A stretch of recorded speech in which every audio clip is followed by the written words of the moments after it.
Hi everyone, कैसे हो आप सभी लोग। आई होप आप लोग अच्छे होंगे। मैं हूं राहुल जायसवाल एंड स्वागत करता हूं आप सभी का एक बार फिर हमारे यूट्यूब चैनल JR ट्यूटोरियल्स में। फ्रेंड्स, आज अगेन आपके सामने मोस्ट इंपॉर्टेंट पॉलिटिकल साइंस का लेक्चर वीडियो लेकर आ गया दोस्तों, जिसमें आज हम लोग पढ़ने वाले हमारे 9th स्टैंडर्ड के लिए पॉलिटिकल साइंस सब्जेक्ट का जो हमारा पहला चैप्टर चल रहा है दोस्तों, जिसका नाम है post world war political developments. आज फाइनली हम इस चैप्टर का आखिरी लेक्चर लेकर आ गए हैं, जिसका नाम है लेक्चर नंबर 5, जो कि अगेन एक बहुत ही ज्यादा इंपॉर्टेंट लेक्चर वीडियो होने वाला है। तो दोस्तों फाइनली आज 5वां लेक्चर पढ़ने जा रहे हैं। यार देख सकते हो आप कितना बड़ा चैप्टर था बुक में। अगर आप नोटिस करोगे एंड फॉलो करोगे बुक को, तो आपको आइडिया लग जाएगा कि कितना डिटेल्ड में ये चैप्टर था, कि किस प्रकार से पॉलिटिकल डेवलपमेंट्स होते गया अकॉर्डिंग टू द इवेंट्स, और जिसमें हमने बहुत सारी चीजें बताई आपको कि पॉलिटिकल डेवलपमेंट्स क्या होता है, फिर फर्स्ट वर्ल्ड वॉर में क्या हुआ था, उसके बाद क्या क्या चेंजेस आया, सेकंड वर्ल्ड वॉर कैसे हुआ, कोल्ड वॉर कैसे शुरू हुआ, कोल्ड वॉर में क्या क्या इफेक्ट्स होते हैं, फिर कैसे एंड हुआ कोल्ड वॉर। ये सभी चीज हमने 4 लेक्चर के अंदर डिस्कस कर लिया था, और आज 5वां लेक्चर है। इसमें हमें डिस्कस करना है आज के इस वीडियो में कि कोल्ड वॉर तो चलो खत्म हो गया, यानी कि जो सोवियत नेशन जो कंट्रीज थे वो अलग अलग हो गए। उसमें जो मेन सबसे बड़ा कंट्री कौन आया, रशिया बन के आया, एंड बाकी जो अमेरिका था वो इकलौता बच गया सुपर पावर। बाकी जितने कंट्रीज थे वो अलग हो गए, यानी कि जो फाइनली जो लड़ाई चल रही थी किसके किसके बीच में, अमेरिका और जो सोवियत यूनियन, सोवियत नेशन जो कंट्री था, इनके बीच में जो कोल्ड वॉर, शांतिपूर्ण लड़ाई बोलते ना, यानी बिना हथियार के लड़ाई जो चल रही थी दोस्तों, ये फाइनली खत्म हो गई। लेकिन यार जब खत्म हो जाएगी तो उसके बाद भी तो कुछ ना कुछ होगा ना। तो वही चीज हमें आज पढ़ना है कि पोस्ट कोल्ड वॉर, यानी पोस्ट कोल्ड वॉर, यानी कि कोल्ड वॉर के जैसे ही खत्म हुआ उसके बाद क्या क्या चीजें हुई, क्या क्या घटनाएं हुई, ये सभी चीज आज के इस वीडियो में डिस्कस करेंगे। तो एक टॉपिक है हमारा पोस्ट कोल्ड वॉर देख लेंगे हम लोग, एंड उसके बाद हम लोग देख लेंगे ग्लोबलाइजेशन क्या होता है। उसके बाद हमारा चैप्टर ये कंप्लीट हो जाएगा। तो वीडियो इंपॉर्टेंट है, वीडियो को एंड तक जरूर से देख लेना। उसके अलावा जो बाकी सब्जेक्ट्स है हमारे साइंस के, मैथ्स के, टोटल 100% सिलेबस आपका कंप्लीटेड है। प्लेलिस्ट में चेक करते रहना। हमेशा मैं बार बार बोलता हूं कि यार आप लोग को पता नहीं चलता है कि हमने साइंस के और मैथ्स के ऑलरेडी सब चीज अपलोड करके ऐसे ही फेस के साथ वीडियो बोर्ड के ऊपर बना के रखे हुए, अपलोड करके रखे हुए, पूरा महाराष्ट्र बोर्ड का सिलेबस तो आपको मिल जाएंगे। बाकी स्टैंडर्ड्स के लिए मैं बोल रहा हूं साइंस एंड मैथ्स पूरा कंप्लीटेड है। बाकी history, geography, civics, political science ये हमने स्टार्ट किया हुआ है ऑलरेडी, तो बहुत सारे वीडियोस ऑलरेडी बना दिए हैं, तो वो भी आप चेक कर सकते हो। और जो अलग चैनल है हमारा दूसरा वाला और तीसरा वाला, कौन सा JR टॉक्स और JR व्लॉग्स, उसको भी आप देख सकते हो। अच्छा लगेगा तो सब्सक्राइब कर देना, ठीक है। तो चलिए शुरुआत करते हैं। तो हेडिंग डालेंगे सबसे पहले आज का जो वीडियो है, इसमें जो सबसे पहला टॉपिक जो है वो है दोस्तों पोस्ट कोल्ड वॉर, ठीक है। जो हमारा कोल्ड वॉर चल रहा था इसके बाद क्या हुआ, ठीक है ना। तो उसके बाद जो वर्ल्ड था उसमें क्या क्या चीजें हुई ये हमें डिस्कस करना है, ठीक है।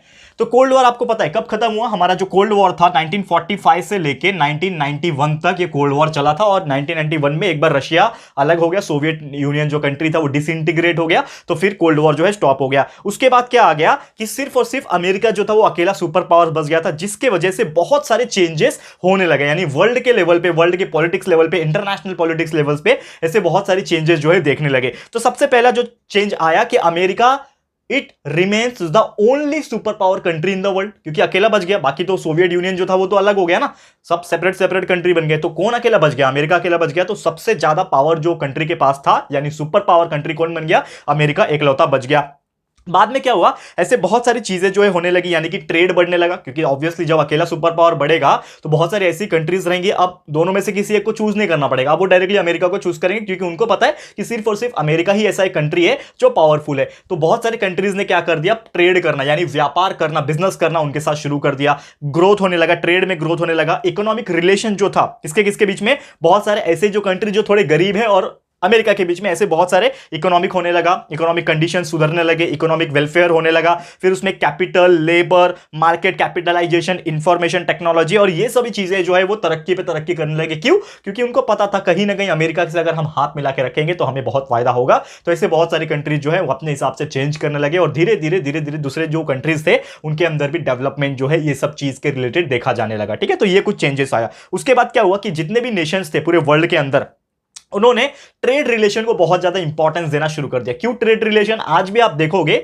तो ऐसे बहुत सारी कंट्रीज से जो ट्रेड के लिए बहुत कुछ करती है। जैसे कि इंडिया ले लो, हमारा जो इंडिया है बहुत सारे ऐसी कंट्रीज है जिनसे अच्छा व्यवहार बना के रखती है, क्योंकि हमको भी पता है कि हम बहुत ज्यादा डेवलप नहीं है। इंडिया की अगर मैं बात करूंगा, it is not a developed country, it is a developing country, यानी हम भी आज भी डेवलप कर रहे हैं कहीं ना कहीं, आज रोज हम लोग डेवलप करते हैं। लेकिन अगर हम किसी अच्छे देश से व्यवहार नहीं बनाएंगे, गुस्से में रहेंगे, जैसे बाकी कुछ कंट्रीज होते हैं, जैसे एक कंट्री है नॉर्थ कोरिया, आपको पता होगा शायद, उसमें जो उनका लीडर है, जो प्रेसिडेंट प्राइम मिनिस्टर है उनका, वो बहुत ही खतरनाक है, ठीक है ना। उनके बारे में ज्यादा बोलूंगा तो शायद मेरा भी कुछ प्रॉब्लम हो जाएगा, ठीक है। बस we have the right of freedom, we can say anything, ठीक है, टेंशन लेने वाली बात नहीं है, ठीक है। संविधान में बनाया गया, पढ़ाया था ना मैंने संविधान, कुछ भी आप बोल सकते हो, जो मन में आए बोल सकते हो बिंदास। तो ऐसा नहीं है कि कुछ भी बोल देना, लेकिन फिर भी एक सोच समझ के बोलना होता है इंसान को। तो बेसिकली जो मैं बात बोल रहा हूं कि कुछ कंट्रीज ऐसी हैं जो अकेले रहना पसंद करते हैं, उनको किसी का साथ बात नहीं चाहिए, उल्टा दुश्मन बना के रखते हैं। लेकिन हमारे इंडिया ने क्या किया, बहुत सारी कंट्रीज के साथ टाई अप करके रखा हुआ है। जैसे हमारा इंडिया का रिलेशन इजराइल के साथ बहुत अच्छा है, जिससे हम लोग जो है कुछ खरीद सकते हैं, कुछ हथियार खरीद सकते हैं, कुछ सपोर्ट मांग सकते हैं। फ्रांस से बहुत अच्छा है, अमेरिका से तो बहुत ज्यादा ही अच्छा है, ठीक है ना। ऐसे ही बहुत सारे कंट्रीज है, रशिया से, रशिया तो हमारा एकदम दोस्त है, क्योंकि हमने नॉन अलाइनमेंट जब मूवमेंट चल रहा था, इसके पीछे एक लंबी स्टोरी है जो मैंने बताया था ना अभी, सोवियत यूनियन जिनका अमेरिका और उसका चल रहा था, तो वो टाइम पे कहीं ना कहीं रशिया को हमने मदद की थी इंडिया ने, भले हम नॉन अलाइनमेंट मूवमेंट में थे, हमने भले ही हमने किसी भी मतलब नेशन को डायरेक्टली सपोर्ट नहीं किया, लेकिन रशिया को हमने इनडायरेक्टली सपोर्ट किया था। उसके पीछे भी एक बहुत लंबी स्टोरी है, कभी और फ्यूचर में आपको मौका मिला तो मैं बताऊंगा, लेकिन चैप्टर में आपके इंक्लूडेड नहीं था वो चीज़, वो पार्ट आपके चैप्टर में नहीं दिया था, क्योंकि चैप्टर्स आपके जो डिसाइड करते हैं वो जो भी राइटर होंगे वो डिसाइड करते हैं, ठीक है। हर चीज़ हम नहीं बता सकते ना हिस्ट्री में क्या क्या हुआ था, क्योंकि ऐसा पढ़ोगे तो फिर तो आपका पूरा लाइक साल खत्म हो जाएगा, लेकिन फिर भी हिस्ट्री खत्म नहीं होगा। तो कुछ लिमिटेड चीज़ ही पढ़ना होता है। लेकिन कहने का मतलब मैं जो बात ये बता रहा हूँ, क्यों बता रहा हूँ, कि हमने क्या कर दिया, रिलेशन बिल्ड करना शुरू किया। जब रिलेशन अच्छा रहेगा तो जब भी हमें मदद की जरूरत होगी, तब हम वो जो लोग होंगे, जो नेशंस के लोग होंगे, वो सामने से हमारी मदद को आएंगे। तो ये जो चीज था वो बहुत ज्यादा बढ़ने लगा, ट्रेड रिलेशन बढ़ने लगा, और धीरे धीरे जितने भी कंट्रीज थे वो धीरे धीरे आगे बढ़ने लगी, और जिसके वजह से इकोनॉमिक रिलेशन जो था दूसरे डिफरेंट कंट्रीज के बीच में, ये बहुत ही अच्छा होने लगा।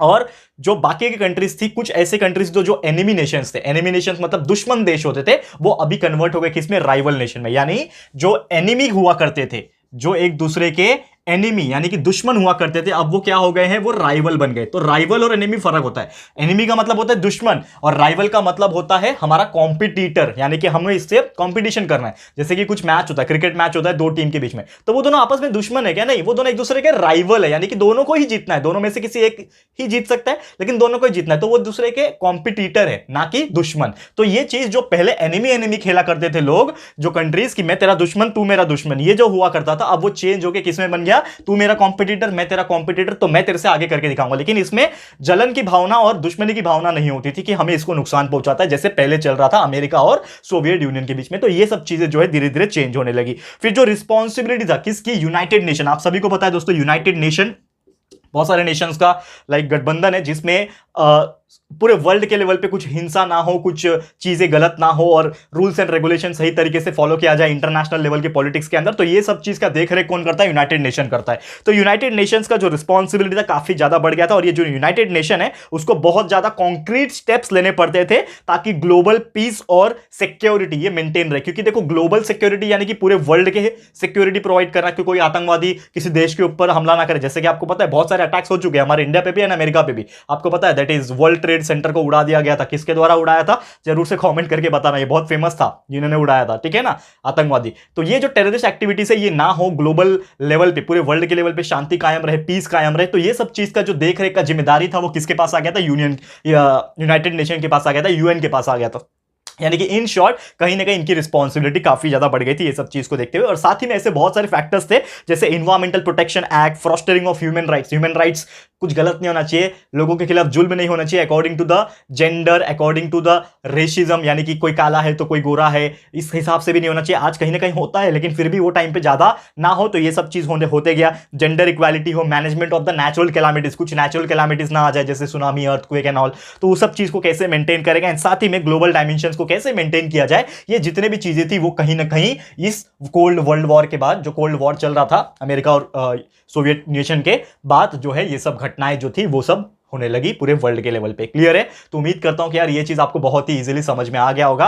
अब एक और चीज आपको मेरे को पढ़ाना है आज के दिन, जो कि आखिरी टॉपिक होने वाला है इस चैप्टर का, जिसका नाम है दोस्तों व्हाट इज ग्लोबलाइजेशन। यानी ग्लोबलाइजेशन क्या होता है, नाम से ही थोड़ा आपको पता चल जाएगा। ग्लोबल मतलब पूरा वर्ल्ड, ग्लोब। तो इसमें क्या क्या चीजें हुई थी ये हम डिस्कस करेंगे। तो सबसे पहले मैं हेडिंग डाल देता हूं आपके लिए, दैट इज आखिरी टॉपिक ऑफ दिस चैप्टर। हमारा लेक्चर भी आज खत्म हो जाएगा और चैप्टर भी खत्म हो जाएगा, ठीक है ना, ये वाला। ओके, तो हेडिंग डाल देते हैं, व्हाट इज ग्लोबलाइजेशन।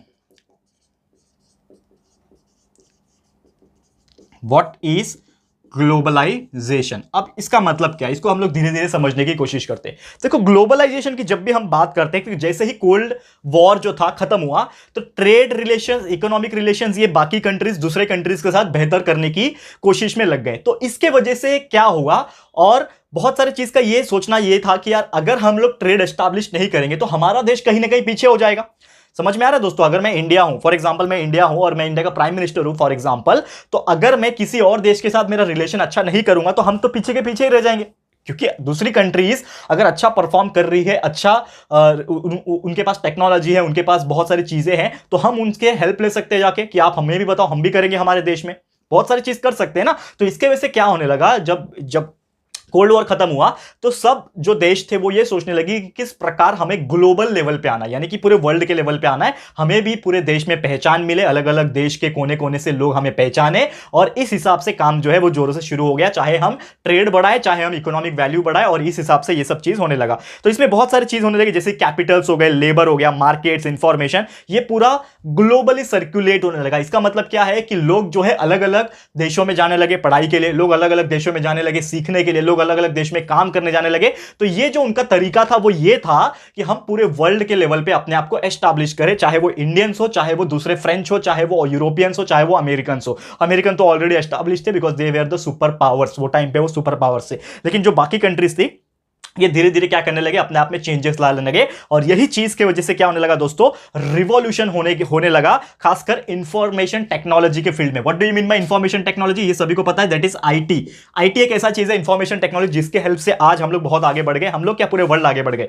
आप मेरा वीडियोस देख रहे हो यूट्यूब पे बैठ के, आराम से घर पे बैठ के देख रहे हो, तो ये भी एक इंफॉर्मेशन टेक्नोलॉजी का ही तरक्की है ना। अगर आईटी नहीं होता, इंफॉर्मेशन टेक्नोलॉजी नहीं होता, तो इंटरनेट नहीं होता, डेटा नहीं होता, आप एप्लीकेशंस जिसके थ्रू देख रहे हो, मुझे वीडियो लाइव देख रहे हो या फिर रिकॉर्डेड देख रहे हो, तो ये नहीं होता। तो ऐसे बहुत सारी चीजें जो है इंफॉर्मेशन टेक्नोलॉजी के हेल्प से होने लगी, और ये रिवॉल्यूशन जो है बहुत ज्यादा एक तरीके से क्रांतिकारी बन के आ गया। एंड जिसके वजह से क्या हुआ कि बहुत सारी जो नेशंस थे उनको फायदा पहुंचने लगा। ठीक है, तो ये जो बाउंड्रीज था ना नेशंस के बीच में, ये अब एक बाउंड्री बन के नहीं रह गया था, अब ये अपॉर्चुनिटी बन के रह गया था। फॉर एग्जांपल यहां पे इंडिया है, ठीक है ना, अब यहां पे अमेरिका है, ठीक है, इनके बीच में बहुत ज्यादा फर्क है, यानी लगभग देखा जाए तो लाखों किलोमीटर दूर है, ठीक है ना। लाखों तो चलो मैंने बहुत ज्यादा बोल दिया, लगभग सम हजार किलोमीटर, लाइक 40,000 50,000 किलोमीटर दूर होगा। तो यार 40 किलोमीटर दूर तक भी कोई इंसान जा सकता है, तो ये सब चीज पॉसिबल हुआ because of the flight service. दो देश के बीच में फ्लाइट सर्विस जोरों से शुरू हो गई, दोनों के बीच में व्यापार शुरू हो गया। तो एक तरीके से ये पॉसिबल हो गया कि हम यहां पे सिर्फ और सिर्फ बाउंड्री में कैद होके नहीं रह जाएंगे, यानी कि हमारा जो इंडिया है फॉर एग्जाम्पल, ठीक है ना, हमारा जो इंडिया है यहां पे, तो इंडिया जो सिर्फ अपने बाउंड्री में ही चिपक के नहीं रह जाएगा, सिर्फ बाउंड्री में ही रह के नहीं रह जाएगा, अब वो बाउंड्री को क्रॉस करके दूसरे कंट्रीज में भी जाएगा और वो तरक्की करेगा। तो ये जो चीज था वो ग्लोबल लेवल पे होने लगा। ना सिर्फ इंडिया, अलग अलग कंट्रीज ये सब चीज के ऊपर फोकस करने लगे और धीरे धीरे अपने अपने देश को किस प्रकार आगे बढ़ाना है और ग्लोबली उसको एस्टैब्लिश करना है ये सोचने लगे। तो इसके वजह से बहुत सारे क्या हो गया, इकोनॉमिक्स जो थी अलग अलग economy. What do you mean by economy? Economy इसका मतलब ये होता है पैसा, यानी कि जो धन होता है गवर्नमेंट के पास कंट्रीज के, तो वो इकोनॉमी जो है तो वो धीरे धीरे क्या होने लगे, डिफरेंट कंट्रीज के इंक्रीज होने लगे, क्योंकि उनके जो ट्रेड थे, व्यापार जो थे दूसरे कंट्रीज से, वो इंक्रीज होने लगे। तो जैसे जैसे डिमांड बढ़ेगा, इकोनॉमिक जो वैल्यू है वो भी बढ़ेगा उस कंट्रीज का। फिर बहुत सारे ऐसे प्रोडक्ट्स जो थे वो आने लगे, जैसे कि कुछ प्रोडक्ट्स सिर्फ अमेरिका में बनते थे वो इंडिया में आने लगे, कुछ प्रोडक्ट्स सिर्फ इंडिया में ही बनते हैं वो बाहर जाने लगे। जैसे कि बहुत सारे ऐसी चीजें होती है ना, ठीक है ना, शक्कर हो गया, कॉटन हो गया, ऐसे बहुत सारी चीजें होती है हम सप्लाई करते हैं, ठीक है ना।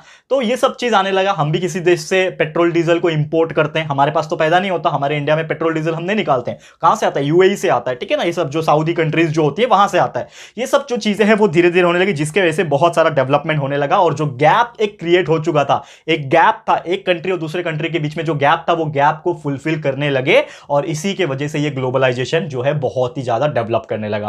क्लियर है दोस्तों? तो उम्मीद करता हूं कि यार ये चीज आपको समझ में आ गया होगा। तो ऑलमोस्ट यही था पूरा टॉपिक आज का, ग्लोबलाइजेशन। और स्टार्टिंग में जो पढ़ा हमने that is post cold world war, ठीक है, जो था वो हमने पढ़ लिया। तो जाते जाते यहाँ पे चैप्टर का मेंशन किया हुआ है कि ये चैप्टर में हमने बेसिकली ग्लोबल डेवलपमेंट सब चीज पढ़ लिया, 1945 के बाद क्या हुआ। लेकिन आने वाले टाइम में कि ग्लोबलाइजेशन का एग्जैक्टली मीनिंग क्या होता है, ये सभी चीज, और साथ में इंडिया का फॉरेन पॉलिसी, यानी कि हमारा इंडिया किस प्रकार बाकी देश से ट्रेड करता है, उनका फॉरेन पॉलिसी क्या है, क्योंकि हर चीज के पीछे एक पॉलिसी होता है, एक रूल्स एंड रेगुलेशन होता है, तो वो कैसे करता है दूसरे देश से। तो ये सभी चीज हम डिस्कस करेंगे हमारे अगले चैप्टर, जिसका नाम है इंडियन फॉरेन पॉलिसी, जो कि आएगा जल्द से जल्द, आगे के लेक्चर्स में हम लेके आएंगे। तो बस इसी के साथ हमारा जो आज का वीडियो है दोस्तों वो समाप्त होता है। और इसी के साथ ये जो चैप्टर काफी दिनों से चल रहा था, लेक्चर नंबर 5 तक चल रहा था, जिसका नाम है post world war political developments, ये भी होता है फाइनली कंप्लीट। तो उम्मीद करता हूं यार आपको बहुत ही अच्छे समझ में आ गया होगा। तो इसी के साथ वीडियो भी समाप्त होता है, ये वीडियो एंड ये पूरा एंटायर चैप्टर आपको कैसा लगा है दोस्तों, प्लीज हमें कॉमेंट करके बताइएगा, अपनी राय और सजेशन जरूर से दीजिएगा। अगर आपको ये वीडियो पसंद आया है, अच्छा लगा दोस्तों, तो प्लीज ये वीडियो को लाइक कीजिएगा, शेयर जरूर से कर देना, अपने सारे फ्रेंड्स एंड रिलेटिव्स को फटाफट से शेयर कर देना दोस्तों। एंड अगर आपने अभी तक इस चैनल को सब्सक्राइब नहीं किया है तो फटाफट से हमारे इस चैनल को भी सब्सक्राइब कर देना, साथ में एक बेल आइकन होता है उसको भी प्रेस कर देना, ताकि फ्यूचर में हम कोई भी वीडियोस को अपलोड करेंगे तो आप लोग को नोटिफिकेशन मिलती रहेगी। ठीक है फ्रेंड्स, तो मिलते हैं हमारे अगले वीडियो में। यह वीडियो देखने के लिए thank you and good bye.